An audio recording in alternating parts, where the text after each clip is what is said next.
오늘 하나님의 말씀은 요한복음 15장 9절에서 14절 말씀입니다. 함께 읽겠습니다. 아버지께서 나를 사랑하신 것 같이 나도 너희를 사랑하였으니 나의 사랑 안에 거하라. 내가 아버지의 계명을 지켜 그의 사랑 안에 거하는 것 같이 너희도 내 계명을 지키면 내 사랑 안에 거하리라. 내가 이것을 너희에게 이름은 내 기쁨이 너희 안에 있어 너희 기쁨을 충만하게 하려 함이라. 내 계명은 곧 내가 너희를 사랑한 것 같이 너희도 서로 사랑하라 하는 이것이니라. 사람이 친구를 위하여 자기 목숨을 버리면 이보다 더 큰 사랑이 없나니 너희는 내가 명하는 대로 행하면 곧 나의 친구라. 아멘. 이곳에 모인 여러분들을 주님의 이름으로 축복합니다. 한 유대인 청년이 예수님께 나와서 질문을 합니다. 근데 그 마가복음에는 그 청년의 모습을 어떻게 묘사를 했냐면 예수님께서 길을 가실 때 그 사람이 막 달려와 가지고 꿇어 앉아 묻자오되 이렇게 돼 있어요. 대부분 길에서나 또 사람들이 많은 곳에서 예수님에게 질문하던 사람들은 예수님에 대해서 안 좋은 감정을 가지고 있었던 사람들입니다. 그들은 예수님의 출신을 무시하여서 예수님에게 망신을 주려고 하거나 아니면 예수님의 말에 어떤 꼬투리를 잡아가지고 예수님을 함정에 빠뜨리기 위해서 이렇게 예수님에게 질문을 했었죠. 근데 이 청년의 모습은 전혀 그런 모습이 아닙니다. 그는 유대인으로서 하나님의 말씀을 성실하게 지키며 영생의 소망을 가지고 사는 그런 신실한 청년이었습니다. 그에겐 늘 고민이 있어요. 사실 그렇잖아요? 잘 모르면 고민이 없어요. 근데 정말 원하거나 정말 깊이 알면 고민이 생기게 되는 거예요. 이 사람도 그랬던 것 같아요. 유대인으로서 하나님의 말씀을 잘 지키려고 노력하다 보니까 그에게 고민이 생기는 거예요. 이게 뭐냐면 뭔가 하나님께 열심히 한다고 하는데 부족함을 느끼는 거죠. 내가 유대인으로서 하나님의 말씀을 잘 지킨다, 열심히 한다고 생각을 하는데 뭔가 부족한 걸 느끼는 거예요. 자신은 영생을 소망하고 있지만 그것이 어느 날은 좀 얻은 것 같다가도 어느 날은 얻지 못한 것 같은 그런 마음이 드는 것이죠. 이런 자신의 고민을 이야기하지 못하고 있다가 예수님의 소문을 듣고 예수님께 달려와서 겸손히 묻는 겁니다. 내가 무엇을 하여야 영생을 얻습니까? 라고 묻는 거예요. 결과적으로 그 청년은 예수님의 대답을 듣고는 고민하면서 돌아갔지만 예수님은 그 돌아가는 그 청년 뒷모습을 보면서 그런 거죠. 그 청년이 고민하는 거, 좀 더 잘해보려고 하는 그 모습을 보시고 사랑스러워 하셨습니다. 여러분, 우리에게도 이와 같은 고민이 있길 바랍니다.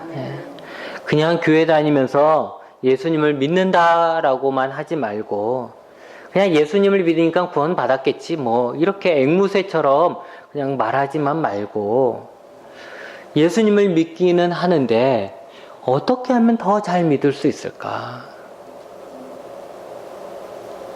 사순절 기간에 예수님에 대해서 더 묵상하면서 예수님을 따르라고 하시는데 어떻게 하면 내가 예수님을 따르는 것이 될까? 예수님을 본받는 삶은 과연 어떤 삶일까? 내가 어떻게 살아야 그리스도인다운 삶, 예수님이 원하시는 그런 삶을 살까? 라는 그런 고민을 부자 청년처럼 진지하게 해야 할 것입니다. 우리가 일반적으로 믿음이 좋다, 신앙생활 잘한다 라고 말할 때 그 사람이 교회 봉사를 얼마나 적극적으로 참여하는지 가지고 우리가 말을 하지만 그것만으로 그 사람이 예수님을 따르는 자다라고 말하기에는 좀 어려운 점이 있습니다. 예수님께서 예수님을 따르는 그 제자들에게 원하시는 것이 과연 무엇이었을까? 이것을 우리가 생각해야 되는 거죠. 예수님을 따르려면 최소한 예수님이 뭘 원하는지에 대해서 더 관심을 가져야 되는 거잖아요. 요한복음 13장부터 16장은 거기에 대한 중요한 답을 제시하고 있습니다. 이 부분은 예수님께서 이제 잡히시기 전날에 제자들에게 하신 말씀이기 때문입니다. 어찌 보면 예수님의 유언과도 비슷하다라고 할 수 있는 것이죠. 이제 제자 곁을 떠나야 할 시간에 최대한 제자들에게 예수님의 사역을 이해시키려 하셨고, 이제 남겨질 제자들이 어떻게 살아야 하는지, 이제 예수님 없이 그들이 어떻게 살아야 하는지에 대해서 말씀을 하셨습니다. 그러기에 예수님께서 우리에게 원하시는 것은 무엇일까? 라고 물을 때 오늘 본문은 중요하다라고 말할 수 있습니다. 마지막 만찬 중에서 예수님은 여러 가지를 말씀하셨지만 그 중에 예수님께서 제자들에게 나를 본받아라, 내가 이렇게 하는 것처럼 너희도 이렇게 해라 라고 말씀하신 것은 두 가지가 있습니다. 그 중에 하나는 예수님이 제자들의 발을 씻겼던 거죠. 예수님이 제자들의 발을 씻겨요. 그 다음에 하시는 말씀이 내가 너희에게 행한 것 같이 너희도 행하게 하려고 내가 본을 보인 거다. 내가 이렇게 했으니까 내가 한 거 잘 봤지? 그러니까 너희들도 이렇게 해야 돼? 이렇게 얘기하신 거예요. 너희가 스승이라고 부르고 주라고 부르는 내가 하인처럼 너희의 발을 씻겼던 것처럼 너희도 서로에게 하인처럼 발을 씻겨주는 자가 되어라 라고 말씀하셨죠. 이 말씀은 힘 있는 사람이 어떻게 그 힘을 사용해야 하는지를 말씀해 주시고 있는 것입니다. 우리는 힘이 생기면 다른 사람이 자신의 발을 씻어주길 바라고 있죠. 또 그렇게 할 수도 있어요. 하지만 그렇게 하지 말고 힘이 생기면 그 힘을 가지고 다른 사람의 하인이 되어서 다른 사람을 돕는, 섬기는 사람이 되어야 한다라고 예수님이 말씀하시는 겁니다. 세상에는 힘이 강한 사람의 짐을 힘이 없는 사람이 대신 져야 돼요. 그리고 힘이 강한 사람은 그만큼 편안하게 살게 되는 것이죠. 그것이 힘 있는 사람의 특권이라고 생각합니다. 그래서 우리도 조금이라도 더 편하게 살기 위해서 남에게 내 짐을 지우기 위해서 어떻게 하든 힘을 가지려고 하잖아요. 그런데 잘 생각해 보면 자기의 짐조차 제대로 들 수 없을 만큼 힘없는 사람이 다른 사람의 짐을 진다는 거, 그것도 자기보다 더 힘이 센 사람의 짐을 짓는다는 것이 옳다고 할 수 있겠습니까? 다 같이 살아가는 거라 생각하면 오히려 힘 없는 사람의 짐을 힘센 사람이 져줘야 웃음이 넘치는 그런 세상이 되는 것입니다. 아마도 이것만 우리가 예수 믿는 사람들이 이것만 잘 기억하고 잘 이해하고 지킨다면 아마 이 사회는 정말 많이 달라질 거예요. 내가 갖고 있는 힘으로 내 이득만 취하는 사람들, 그런 사람은 예수 믿는 사람이 아니라는 거예요. 예수님은 내가 힘이 있다면 그 힘 갖고 내 이득을 취할 것이 아니라 그 힘을 가지고 다른 사람을 돕는 일을 하라고 예수님은 말씀하시는 거예요. 그 다음에 이제 오늘 우리가 중심적으로 나눠야 될 말씀인데, 예수님이 제자들에게 나처럼 해라 라고 한 것이 또 하나 있는데 그게 바로 사랑이라는 거예요. 사랑.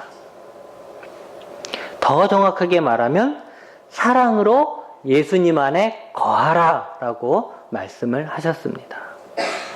우리는 사랑을 피상적으로 생각하거나 아니면 너무 이런 감정적으로만 생각하는 경향이 있습니다. 그러나 하나님과 예수님과의 사랑은 그렇게 두리뭉실한 것이 아니고 감정적으로 막 타올랐다가 사라지는 그런 사랑이 아닙니다. 하나님과 예수님은 두 분이지만 한 분이십니다. 그 비결을 예수님은 뭐라고 얘기했냐면 사랑이라고 얘기했어요. 사랑. 하나님은 예수님을 사랑하십니다.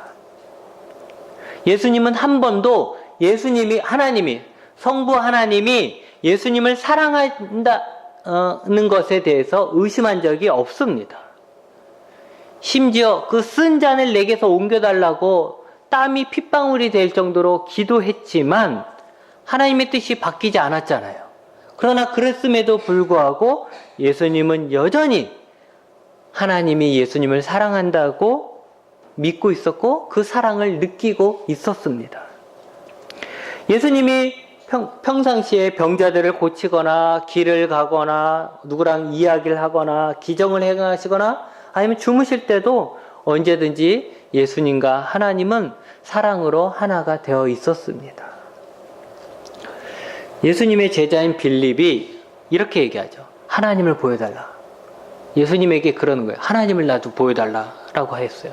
그러니까 예수님이 하신 말씀이 뭐였냐면 그게 요한복음 14장 10절 말씀인데 내가 아버지 안에 거하고 아버지는 내 안에 계신 것을 내가 믿지 아니하느냐. 내가 너희에게 이르는 말은 스스로 예수님 스스로 하는 말이 아니라 아버지께서 내 안에 계셔서 그의 일을 하시는 것이다 라고 이야기를 하시는 거죠. 이 말은 뭡니까? 결국은 하나님과 예수님은 하나라는 거예요. 얼마나 사랑을 하면 두 분이 한 분처럼 될 수 있겠습니까? 우리가 상상하기 어려운 그런 사랑이죠. 그런데 여러분, 놀라운 것은 9절에 예수님께서 말씀하시길 아버지께서 나를 사랑하신 것 같이 나도 너희를 사랑하였다라고 말씀을 하십니다. 여러분, 예수님이 알고 있는 가장 큰 사랑이 어떤 사랑일까요? 바로 아버지 하나님의 사랑이에요. 예수님이 알고 있는 이 세상에서 가장 큰 사랑은 아버지 하나님의 사랑이에요. 그런데 예수님이 뭐라고 얘기했냐면 내가 알고 있는 가장 큰 사랑, 아버지의 사랑처럼 나도 너희를 사랑하였다라고 이야기를 하고 계시는 겁니다.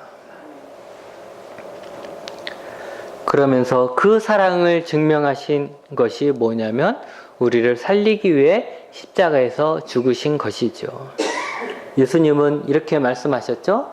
사람이 친구를 위하여 자기 목숨을 버리면 이보다 더 큰 사랑이 없다라고 했어요. 그럼 최고의 사랑이란 거죠. 예수님이 우리를 위해서 목숨을 버리셨잖아요. 그러니까 예수님은 최고의 사랑을 우리에게 주신 거예요. 우리를 향한 이 사랑을 믿고 깨달으시기 바랍니다. 우리의 신앙은, 진짜의 신앙은 이 사랑을 믿고 깨닫는 데부터 시작되는 거예요. 아직까지 예수님 날 사랑하신다고? 잘 모르겠는데? 라고 하면 아직까지는 그 단계에 오지 않은 거예요. 그러니까 우리는 그 단계까지 무조건 가야 돼요. 그리고 그 사랑을 깨달아야 되는 거죠. 하나님이 예수님을 사랑하시듯 예수님이 우리를 사랑하십니다. 이건 변함없는 사실이에요.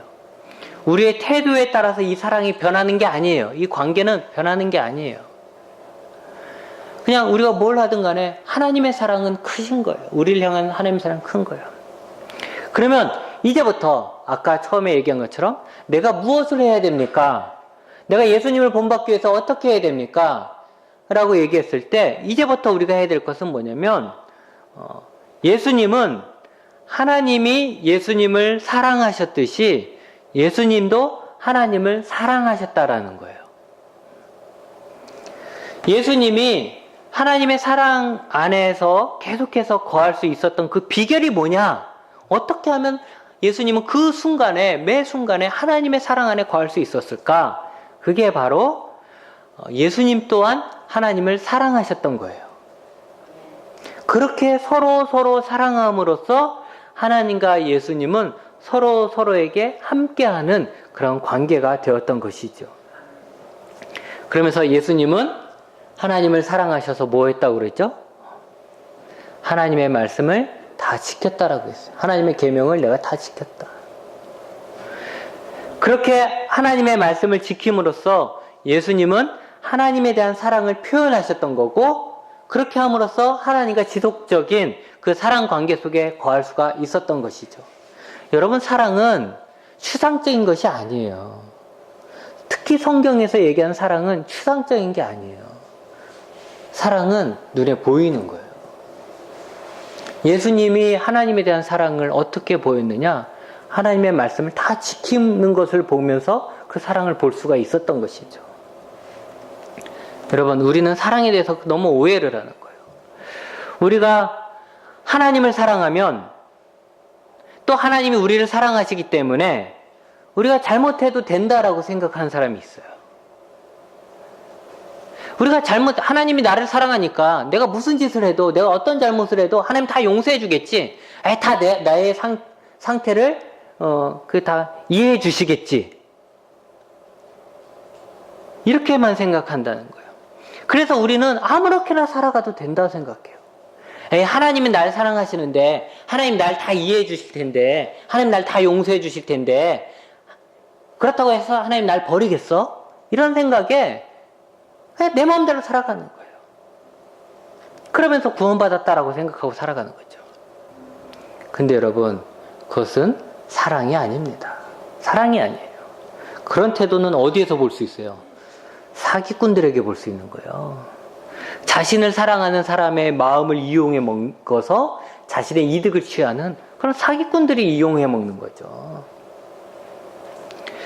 예수님의 사랑은 하나님의 사랑을 이용해 먹은 그런 사랑이 아니라 자신을 하나님께 드리는 것이었어요.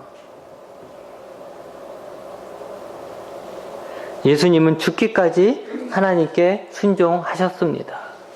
그리고 매 순간순간 하나님께 함께하면서 하나님께 순종을 했던 거죠. 그렇게 했던 이유가 뭐냐? 하나님을 사랑했기 때문에 예수님 그렇게 하신 거예요. 그렇게 함으로 인해서 하나님과 예수님은 늘 함께 할 수가 있었던 것이죠. 그런데 예수님은 우리에게 예수님과 같이 하라고 하십니다. 나처럼 너희들도 해. 이렇게 얘기하시는 거예요. 예수님이 하나님의 계명을 지킴으로써 하나님의 사랑 안에 거했듯이 우리도 예수님의 계명을 지킴으로써 예수님 안에 거하라 라고 말씀을 하시는 겁니다. 그럼 그 예수님의 계명은 뭘까요? 그것은 바로 예수님이 우리를 사랑하신 것 같이 우리도 서로 사랑하라는 거예요. 아멘. 여러분, 이거 잘 아셔야 돼요. 예수님이 내가 너희를 이렇게 사랑한 것처럼 너희도 나를 이만큼 사랑하라 이렇게 얘기하신 게 아니고, 내가 너희를 이만큼 사랑했으니 너희도 서로 사랑하라. 우리들끼리 사랑하라는 거예요. 여러분, 하나님이 예수님을 사랑하셨습니다. 하나님이 예수님을 사랑하셨어요. 그래서 예수님도 하나님을 사랑하셔서 하나님의 계명을 지켰다라고 얘기하셨죠. 그런데 여기서 생각할 것은 예수님이 지킨 하나님의 계명은 뭐냐는 거예요. 그 당시에 유대인들의 기준으로 보면 예수님은 안식일도 지키지 않았어요. 그 가장 기본이 되는 안식일도 예수님은 안 지켰잖아요. 또 그들은 하나님을 모독했다라고 얘기했어요. 그리고 손을 씻지 않고도 먹었어요. 손 씻고 먹어야 되는데 손도 안 씻고 먹지. 또 죄인들하고는 멀리 해야 되는데 죄인들과 함께 했지. 유대인들의 기준으로 보면 예수님은 하나님의 계명을 안 지켰어요. 예수님은 나는 계명을 다 지켰다 이러는데, 유대인의 기준으로 보면 예수님은 하나님의 계명을 안 지킨 거예요. 그러면 예수님이 말씀하신 나는 하나님의 계명을 지켰다, 이것은 과연 뭐냐는 거죠.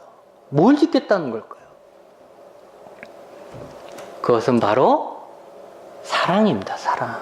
사랑. 하나님이 사랑하시는 사람들을 예수님 또한 사랑하신 거예요. 하나님이 너무너무 사랑해서 자신의 독생자를 주시고 그를 희생제물로 삼으시면서까지 그들을 구원하고자 했던 그 하나님의 불타는 사랑, 그 사랑을 예수님 또한 사람들을 사랑하셔서 기꺼이 자신의 생명을 준 것입니다. 그러니까 다시 말하면 예수님이 사람들을 사랑하신 것은 곧 하나님을 사랑한 것과 같이 되는 거예요. 여러분 이걸 잘 이해하셔야 되는 거예요. 이것은 우리도 마찬가지예요. 우리도. 예수님이 우리를 사랑하신 것 같이 우리도 예수님을 사랑하길 원하시죠. 그래야만 함께 거할 수 있다라는 거예요. 서로 사랑의 관계에 있어야지만 함께 거할 수 있죠. 그런데 예수님을 사랑하는 그 사랑은 무엇이냐? 예수님의 계명을 지키는 거예요. 난 예수님 사랑해 말로만 해서는 되는 게 아니고 내가 예수님 사랑해 하면 예수님의 계명을 지켜야지. 그러니까 다시 말하면 예수님을 사랑한다고 100번 말하는 사람보다 예수님의 계명을 지키는 사람이 예수님을 사랑하는 사람이라는 거예요. 근데 우리가 지켜야 될 예수님의 계명이 무엇이냐? 그것이 바로 우리가 서로 사랑하는 거예요. 우리가 우리를 사랑하는 거예요. 우리가 우리 옆에 있는 사람들을 사랑하는 거예요. 그게 예수님의 계명이라는 거예요.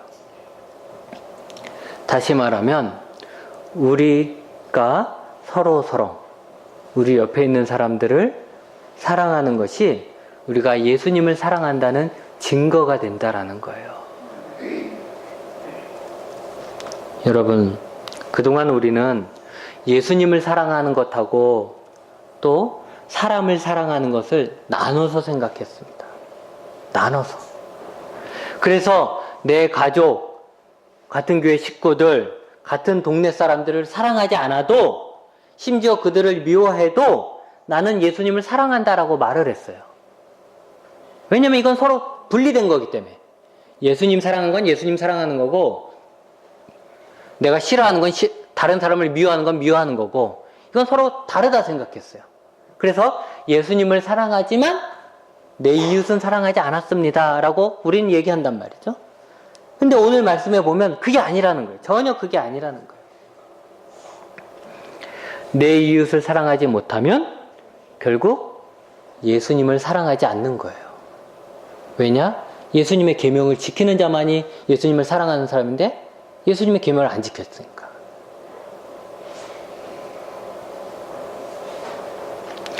이웃을 사랑하는 것과 예수님을 사랑하는 것은 서로 다른 이야기가 아닙니다. 이건 다른 이야기가 아니에요. 예수님이 이 땅에 딱 오셨어요. 그럼 제일 보고 싶은 모습이 뭘까요? 서로 사랑하고 있는 모습 보는 거예요. 왜냐? 우리는 옆 사람 미워할 수 있어요. 그러나 예수님 볼 때는 내가 미워하는 그 사람도 예수님이 사랑하는 사람이거든. 나는 미워하지만 그 사람은 또 예수님이 사랑하는 사람인데. 그러면 뭐예요? 예수님이 사랑하는 모든 사람들이 서로 사랑하는 거 보는 게 예수님의 가장 큰 기대 아니겠어요? 그렇기 때문에 예수님이 마지막 이제 제자들하고 떠나면서 하는 얘기가 내가 너희들한테 강조하고 싶은 게 하나 있고 너희들이 나처럼 했으면 좋은 게 딱 하나 있는데 그것은 서로 사랑하라는 거. 그게 날 사랑하는 거다 라고 말씀하시는 거예요. 우리가 이웃을 사랑하지 못하면 우리가 서로 사랑하지 못하면 우리는 예수님의 사랑 안에 거할 수가 없는 겁니다. 여러분 한번 생각해 보세요. 내가 왜 예수님의 사랑이 왜 이렇게 내게 멀어지는 것 같지 싶으면 내가 미워하는 사람이 있는 거 아닌지 먼저 생각해 보라는 거예요. 내 남편을 미워하면서 내 아내를 미워하면서 예수님을 사랑할 수는 없다는 거예요. 내 직장 동료를 미워하면서 예수님을 사랑할 수 없다는 거예요. 내 옆집 사람들을 미워하면서 예수님을 사랑할 수 없다는 거예요. 하물며 예수 그리스도를 함께 믿는 우리 교우들끼리 서로 사랑하지 못하면서 난 예수님을 사랑한다 말할 수 없다는 거예요. 예수님 사랑에서 끊어져 있다는 거예요. 거하지 못한다는 거예요. 이제 말씀을 정리합니다. 여러분, 예수님을 제대로 잘 믿고 싶습니까? 예수님께 칭찬 듣는 삶을 살길 원하십니까? 예수님을 본받고 예수님을 따르는 삶을 살기 원하십니까? 그렇다면 이웃을 사랑하십시오. 서로 사랑하면서 사십시오. 하나님과 예수님이 서로 사랑함으로 하나였듯이 여러분도 예수님과 하나가 되고 싶습니까? 포도나무의 비유처럼 예수님 안에 거하고 싶습니까? 그렇다면 서로 사랑하라는 예수님의 계명을 지키십시오. 여러분, 예수님을 사랑하십니까? 그렇다면 예수님이 자신의 목숨을 줄 만큼 사랑하는 여러분 옆에 있는 사람들을 사랑하십시오. 끝으로 17절 말씀을 읽겠습니다. 내가 이것을 너희에게 명함은 너희로 서로 사랑하게 하려 함이라.